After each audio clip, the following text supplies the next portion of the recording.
And today we would like to discuss about the next continuation topic, what we have discussed yesterday. In our previous class, we have discussed what is known to be that Dulong formula. In the previous class, we have Dulong formula. Dulong formula is explained based on that the percentage of carbon, percentage of hydrogen, percentage of oxygen, percentage of sulfur. Right. That means that when we are taking any coal sample, generally మనం తీసుకున్న coal samples ఏముంటాయి when we are taking any of the coal sample and this coal sample containing the highest percentage of carbon. You see this. When we are discussing a coal sample, the coal sample which containing the highest percentage of carbon, carbon is known to be the combustible matter. Then the how we are generating energy. Yesterday కూడా చెప్పాను. The how we are generating energy is nothing but a coal sample is containing the carbon. When the carbon burns in the presence of oxygen, right? The reaction what we are saying is combustible reaction. The reaction is known to be the combustible reaction. But question mark ఏంటంటే, and here we need to be identified how much amount of the carbon is taken for the combustion reaction. The amount of the carbon is taken mostly what we are saying as a unit mass. And initial standard value మనం find చేయడానికి నేను ఏం చెప్తున్నానంటే it is known to be a unit mass. So I would like to take the 1 gram of a coal sample, 1 gram of coal sample which containing the carbon, which burns in the presence of oxygen. It gives rise to carbon plus oxygen gives rise to carbon dioxide. Carbon dioxide is known to be that end product. Along with the carbon dioxide formation, it liberating thermal energy. I'm repeating. Okay. Liberation of thermal energy indicating that it is known to be that exothermic reaction. I will tell you what is the difference between exothermic reaction, endothermic reaction. Energy liberated by the system, exothermic reaction. Energy absorbed by the system is known to be that endothermic reaction. So when we are taking any carbon composition, when we are taking the coal sample containing the highest percentage of the carbon, when the carbon burns in the presence of oxygen, it gives rise to carbon dioxide plus thermal energy. Now the amount of thermal energy transfers to the water. The amount of thermal energy that is transfers to the water, and the water is at the room temperature. The water is at that room temperature. When thermal energy transfers, there is an increasing the temperature. Initial temperature, what we are saying as a T1, and the final temperature is known to be the T2. The rise in the temperature, what we are calculating in the units of మన previous class లో మీకు చెప్పానండి. The increment of the temperature is calculated in the calorie. The increment is identified in the units of kilocalorie, calorie per gram, kilocalorie per kg, and the units what we have identified to calculate thermal energy is known to be the British thermal units, right? So based on that calorie per gram, kilocalorie per kg, and BTU, we identify the amount of thermal energy which is liberated during 1 unit mass of the coal sample, 1 unit mass of the carbon composition which burns in the presence of oxygen. Then the coal sample doesn't only containing carbon, right? Which containing hydrogen, which is containing oxygen, which containing the sulfur, it containing the nitrogen, it containing a non-volatile matter, okay, which doesn't participate in any combustion reaction, right? It seems to be a residue. The residue what we are saying is known to be an ash.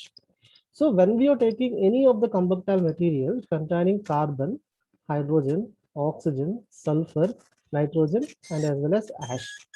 So how we are calculating the high calorific value? In our previous class, we have discussed what is the difference between HCV and as well as LCV. HCV is known to be the high calorific value. LCV is known to be the low calorific value. HCV is known to be the gross calorific value. LCV is known to be the net calorific value. Simple. Yesterday we checked what is the difference between HCV and LCV. When we are taking into the HCV consideration, the amount of thermal energy which is calculated including exhaust gases. What is exhaust gases here?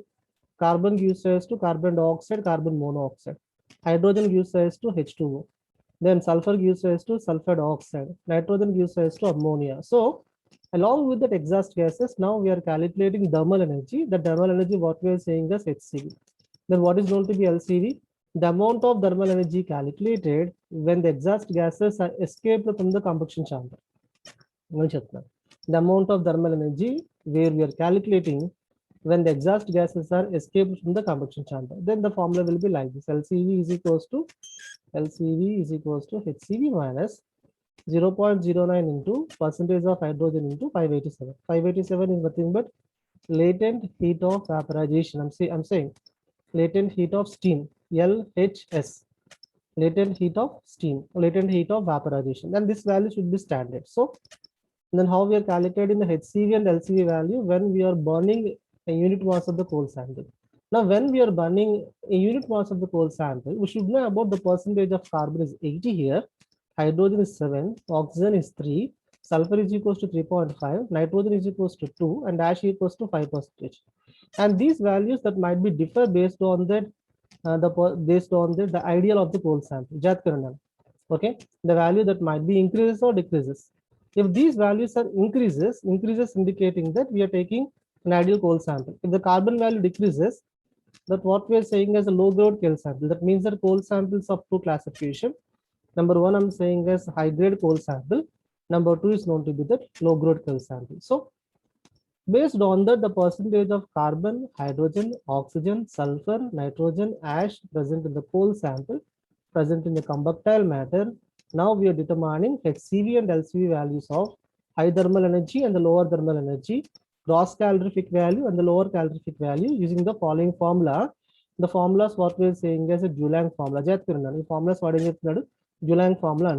You will see here Dulong formula is equals to 1 by 100 bracket begin 80 into percentage of carbon 34,500 bracket begin percentage of hydrogen minus percentage of oxygen divided by 8 20 to 40 into percentage of sulfur. By knowing the value of sulfur, by knowing the value of percentage of oxygen, by knowing the value of percentage of hydrogen, percentage of carbon, we should find HCV value. Then we are finding LCV value. LCV value is going to be the lower calorific value. LCV is going to be the net calorific value. Net calorific value is equals to HCV minus 0.09 into percentage of hydrogen into 587. So HCV value మనకు ఎంత వచ్చిందండి 8828 calorie per gram minus 0.09 into hydrogen value was given as 7. Hydrogen value was given as 7. See this, and LHS value standard is equals to 587. So HCV is equals to 8828 calorie per gram and LCV is equals to 8458 calorie per gram. Then what is the difference between HCV and LCV? HCV value and LCV value ఎందుకు decrease అవుతుంది చెప్పనా? Because some of the exhaust gases they are escaping from the combustion chamber. Carbon gives rise to carbon monoxide, carbon gives rise to carbon dioxide, hydrogen gives rise to H2O, sulfur gives rise to sulfur dioxide, nitrogen gives rise to ammonia. So and all these exhaust gases, when they are escaping from the combustion chamber, they can take some part of energy. Okay, so HCV value is equals to 8828, LCV value is equals to 8458. The calculation what we are saying is a Dulong calculation.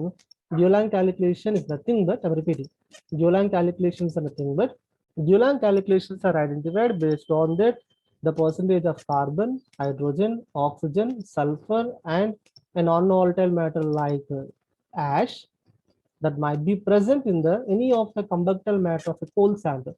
Generally, coal sample ideal basis Dulong basis coal sample that might be 1 gram, coal sample that might be 0.945 grams, coal sample is equal to 0.8 gram. Okay, 0.8 grams of coal sample containing. Now we should identify how much percentage of carbon. First of all, man em cheyalante coal samples nunchi percentage of combustible non-combustible matters man separate cheyalana. Carbon value 80, hydrogen is 7, oxygen is equals to 3, sulfur is equals to 3.5, nitrogen is equals to 2, ash equals to 5%. By knowing all these values, now we are finding the HCV and as well as LCV values. Values are direct గా మనం ఏం చేస్తామంటే direct గా Dulong formula మీరు substitute చేయండి. By substituting all these values in the Dulong formula, we are calculating HCV and as well as LCV values. Now, let me see the continuation. It's a very, very important topic. Right now, we are discussing in current class that is known to be that working of bomb calorimeter. I'm repeating. I will tell you what is the working of bomb calorimeter. A bomb calorimeter which determines thermal value of, I'm repeating, thermal value of any fuel sample, thermal value of any solid fuel sample. Solid fuel sample ki liquid fuel sample ki difference ఒకసారి చూద్దామండి. I'm repeating. Solid fuel sample, primary fuels, secondary fuels. Primary fuels solid చెప్పనా coal. Liquid ఏంటి crude oil. Gaseous చెప్పండి natural gas. Okay, fuels are identified based on the three main classification based on their physical state, solid primary fuel, liquid primary fuel, gaseous primary fuel. Solid example చెప్పండి coal, liquid example ఏంటి petroleum product is known to be the crude oil, and gaseous the example is known to be the natural gas. So I would like to take a solid fuel sample. The solid fuel sample, what we are taking in the bomb calorimeter, right? Now, when we are taking the solid fuel sample, the bomb calorimeter, and the bomb calorimeter, when we're discussing about the bomb calorimeter is an instrument which determines the amount of thermal energy liberated when we are burning 1 unit mass of the fuel sample. When we are burning 1 unit mass of the fuel sample. Solid fuel sample and the best example coal sample. Now let me see the construction of a bomb calorimeter. Bomb calorimeter which containing a strong cylindrical stainless steel bomb. Stainless steel bomb ante enti? Stainless steel bomb is nothing but it's like a closed steel vessel. Simple. It's like a closed steel vessel. A stainless steel closed vessel is nothing but a bomb, right? Then inside you're taking the fuel sample. Inside what you're taking the fuel sample, and this fuel sample is known to be solid fuel sample. Solid fuel sample best example చెప్పన్నాను. The solid fuel sample, the best example is known to be coal sample, right? Next, in the bomb calorimeter, now in the presence of air, right, the stainless steel bomb containing the two types of electrodes, right? Along with the electrodes, now we are applying, we are passing the oxygen. During the presence of oxygen, the stainless steel bomb containing coal sample containing carbon, and the carbon which is burns in the presence of oxygen. Simple. Okay, carbon మనం ఏం చేస్తాం oxygen condition లో burn చేయాలి అంటే మన general గా మనకి 2 classifications అండి. క్లాసికల్ బర్నింగ్ అంటే ఏం లేదు, మీరు జనరల్ గా ఫ్యూయల్ వేసి బర్న్ చేస్తారు. కానీ స్టీల్ వెజల్ లో మనం బర్న్ చేయాలి అంటే it should have electrical ignition. నేను మళ్ళీ చెప్తున్నా, మన బైక్ లో కూడా జరిగేది అదే process. The process what we are saying is electrical ignition. That means that the coal sample containing carbon, the combustion chamber containing oxygen, when the carbon combine with oxygen, when a carbon burns with oxygen gives rise to carbon dioxide. To burn carbon with oxygen, to burn carbon with oxygen, carbon plus oxygen gives rise to carbon dioxide. To burn carbon with oxygen, I would like to use magnesium wires. Okay, I would like to use a magnesium wire. The magnesium wires are connected to external circuit board like a DC. High amount of DC is applied because of the electrical ignition process. I'm repeating. The process what we are saying is electrical ignition. By the electrical ignition process, carbon burns in the presence of oxygen, gives rise to carbon dioxide. Along with the carbon dioxide, liberating thermal energy. Okay. Now, the amount of thermal energy transfers to the water. The rise in the heat value is calculated. So when we are discussing about the bomb calorimeter which calculate the net rise in the temperature of the water sample, the known weight of the water sample during the process of bomb calorimeter calculation. Simple. So we will see the diagram step by step. So now see this. Your examination, this question అనేది చాలా సార్లు అడుగుతున్నాడు. This question is the most important thing. Okay. Now we will see what is known to be a bomb calorimeter, right? Now we are discussing about the bomb calorimeter. When we are discussing about the bomb calorimeter, and this bomb calorimeter which containing the following parts. Now voice అందరికి clear గా ఉందండి. ఒకసారి chat box respond అవ్వన్నాను.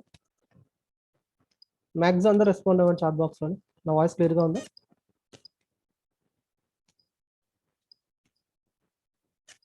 మిగతా వాళ్ళు కూడా right.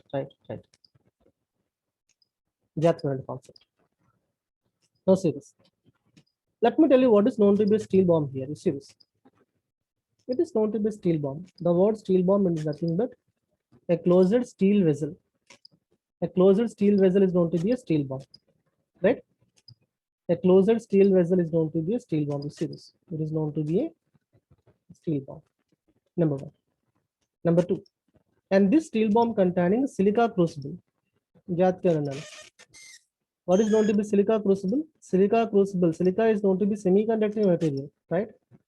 Silica is known to be semiconducting material, right? And germanium is also known to be the semiconducting material. Silica crucible అనేది చిన్న container లాంటిది. మన ఇంట్లో మీరు వాడతారు కదా, just like small container, right? Small vessel లాంటిది అనమాట. దాన్ని క్రూసిబుల్ అని చెప్తారు. And the crucible is made up of a silica, right? The crucible is made up of silica. The word silica is known to be that SiO2. SiO2 is known to be the silica. And why we are using silica crucible is the first question, right? Now, in the steel bomb, in the closed steel bomb, I would like to place a silica crucible, and the silica crucible is made up of SiO2, which can withstand about 2000 degrees centigrade temperature. Which can withstand about 2000 degrees centigrade temperature. So, which containing very high thermal resistance. When we are discussing about semiconducting material containing high thermal resistant property. So, we are using silica crucible instead of metal like iron and as well as copper. So, and here you're seeing that this is known to be silica crucible, right? It is known to be a silica crucible. In the silica crucible, just I would like to place 1 gram of coal sample. 1 gram endu cheptunarante unit mass and standard. Okay, 1 gram of coal sample. Okay, and this 1 gram of coal sample, it should be connected with that magnesium wire. Okay, it should be connected with that magnesium wire. It should be connected with the magnesium wire, and the magnesium wires are connected to the DC. It is connected to DC. So there is a possibility of electrical ignition. Okay, by the electrical ignition, the coal sample containing carbon, this is known to be the coal sample, right? And this coal sample containing carbon, we are taking a coal sample and the coal sample containing carbon. Okay, and the coal sample is connected with the magnesium wire. So you see this, the coal sample which is connected with that magnesium wire, the coal sample which is connected with that magnesium wire. The coal sample which is connected with the magnesium wire, when the coal sample burns in the presence of oxygen condition మనం burn చేయాలి కాబట్టి ఇంకా చూడండి. And here we are taking oxygen valve. What is this? It is known to be that oxygen valve. From the oxygen valve, I'm taking oxygen. Oxygen fill చేయండి. So the coal sample containing carbon, the coal sample is combined with oxygen, which is electrically ignited in the presence of oxygen. Then what will happen? Simple. Carbon gives rise to carbon dioxide. Okay, carbon dioxide is known to be combustion reaction. Along with that, it liberating some amount of thermal energy. So when the coal sample burns in the combustion chamber, it liberating some amount of thermal energy. You see this, and here the coal sample burns in the combustion chamber, it liberating some amount of thermal energy. The amount of thermal energy that is transfers to the water. That means that a steel bomb is connected with that water jacket. You see this. What is meant by water jacket and as well as air jacket? You see this. Now the water jacket which containing water, and here it containing water. Initially the water containing T1 temperature. The T1 is nothing but room temperature, right? Then when thermal energy transfers to the water, then what will happen? There is an increasing temperature, right? The T1 is changes to T2. What is the difference between T1 to T2? That means that after the combustion reaction, before the combustion reaction, just we are discussing before the combustion, after the combustion. Before the combustion reaction, T1 indicating that the water containing a room temperature. After the combustion reaction, the water containing a rise in temperature. Thermal energy అనేది water transfer అయితే water temperature ఏమవుతుందని increase అవుతుంది కదా. Increment temperature నేను ఏం చెప్తున్నాను, T2 అంటున్నాను. So and here I would like to find delta T. What is delta T here? Delta T is equals to T2 minus T1. What is T2? T2 is known to be that final temperature and T1 is known to be that initial temperature. Okay. Now delta T find chedam. T2 minus T1. The amount of thermal energy liberated when we are taking 1 gram of coal sample, which completely burns in the combustion chamber. The amount of thermal energy liberated when we are taking 1 gram of coal sample, which completely burns in the combustion chamber, which is calculated with the help of bomb calorimeter. Simple. And this bomb calorimeter, initially we are taking, it is number 1. Number 1 is known to be steel bomb.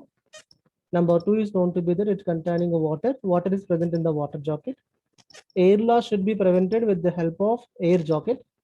Okay, air jacket ఎలా చేస్తుందంటే sealant కింద act చేస్తుందన్న. అంటే heat loss ని prevent చేయడానికి మనం ఉపయోగిస్తాం, air jacket ఉపయోగిస్తున్నాం.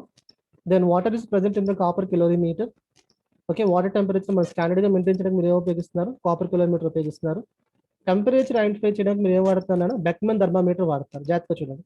And here we are using Beckmann thermometer. Beckman thermometer identified the T1 temperature before combustion reaction, after combustion reaction. Before combustion reaction, T1 temperature. After combustion reaction, the temperature increases, right? Then T1 temperature, what we are saying as initial temperature, and T2 temperature is going to be the final temperature. The rise in the temperature value, which is calculated with the help of Beckman thermometer. So 1 gram of coal sample ni bomb calorimeter lo తీసుకొని with the help of magnesium wires electrical ignite cheyana. By the electrical ignition, the coal sample containing the carbon burns in the presence of oxygen. C plus O2 gives rise to carbon dioxide. Carbon dioxide plus thermal energy. Amount of thermal energy transfers to the water. The rise in the thermal energy is calculated. The rise in the thermal energy is calculated with the help of Beckman's thermometer. Okay, T1 minus T2 value మనం find చేస్తాం. So based on that bomb calorimeter calculation, we can determine thermal value of a solid fuel sample. I'm repeating, the solid fuel sample. Solid fuels are coal, liquid fuels are the petroleum, and gaseous fuels are natural gas. Just I'm discussing about primary fuels only. Primary fuels only solid and the best example into coal, liquid and petroleum, gaseous and natural gas. We can have different examples. Okay, now we are taking 1 gram of coal sample which can burns completely in the steel bomb, which can completely burns in the combustion chamber. The amount of thermal energy that is calculated by calculating T1 value versus T2 value. Okay, now we are seeing that what is the working of a bomb calorimeter. Working of bomb calorimeter. In the working of bomb calorimeter, when we are discussing, we are taking 1 gram of the fuel sample that is taken in the clean crucible. The crucible then supported with the magnesium wire. The crucible is connected with the magnesium wire for the electrical ignition purpose, right? Which touches the fuel sample. Then the bomb is tightly screwed because there shouldn't be any loss in the energy. We are only identifying the amount of energy that might be transferred to the bomb calorimeter to the water jacket. Energy transfers from the calculate. So, and here when we are taking, the bomb is tightly screwed. The bomb is filled with the atmospheric oxygen, right? The bomb is filled with oxygen at 25 atmospheric pressure. Then the bomb is placed inside, you see this, inside a copper calorimeter, and the copper calorimeter containing a known weight of water, right? First one is steel bomb, and this steel bomb is connected with copper calorimeter, and this copper calorimeter containing a known amount of the water. Okay, one is known to be steel bomb and two is known to be the copper calorimeter, right? Then I would like to place a stirrer to maintain a constant temperature. Now we should identify the initial temperature with the help of Beckman's thermometer. We are identifying the initial temperature based on that Beckman's thermometer. The two electrodes are connected with the 6-volt battery. You see this, which is connected with the 6-volt battery. The sample, what we are saying as a coal sample. Now the sample burns with the help of magnesium wire. The sample is known to be coal sample. The coal sample containing carbon. When the carbon burns in the presence of oxygen, gives rise to carbon dioxide. And the carbon dioxide is known to be the Prout formation. Along with the carbon dioxide, it liberating thermal energy. The amount of thermal energy transfers to the bomb to water calorimeter. I'm repeating. The amount of thermal energy transfers to the bomb to the water calorimeter. We can identify it with the help of Beckman thermometer. Initial temperature of the water is known to be T1. After the combustion, the amount of thermal energy that might be transfers to the water temperature increases, that is known to be T2. So we are finding delta T is equals to T2 minus T1. Okay, it's all about the working of bomb calorimeter. Next one. With the help of bomb calorimeter, now how we are calculating HCV and LCV values. Bomb calorimeter basis HCV, LCV ఎలా find చేస్తున్నా చూద్దాం.